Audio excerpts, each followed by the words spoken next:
One of the questions that often gets asked is, what do Anglicans believe about the Bible? What's your relationship with Scripture? Because many of them are coming from traditions where the Bible is held up very prominently and the preaching is very biblically centered, and they want to know what's your relationship with that, because you worship a little differently, you Anglicans.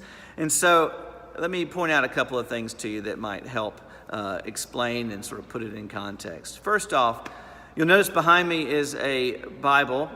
It's open. It's on the lectern, the Eagle lectern, and that is very common in Anglican churches because it is always there and always present, always open, to remind us of the primacy and the first place of Scripture in the life of the church.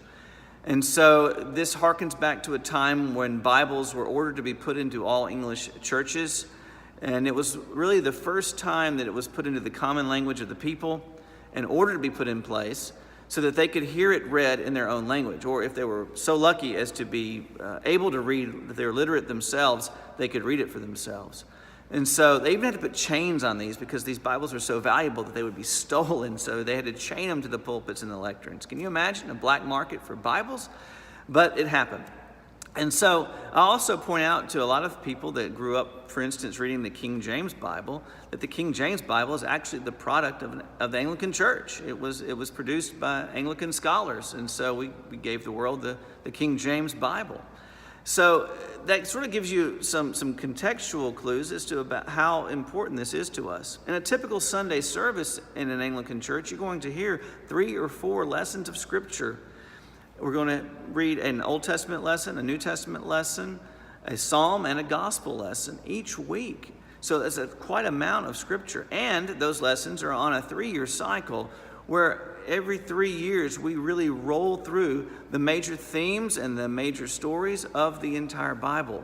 So it's extremely important to us. In fact, in our articles of religion, the 39 articles of religion, which were written around the time of the English Reformation to sort of help guide the church into its attitude and its theology going forward, the Reformers said this about the Scriptures. Article 6, Holy Scripture contains all things necessary to salvation, so that whatsoever is not read therein, nor may be proved thereby, is not to be required of anyone, that it should be believed as an article of faith or thought to be requisite or necessary to salvation.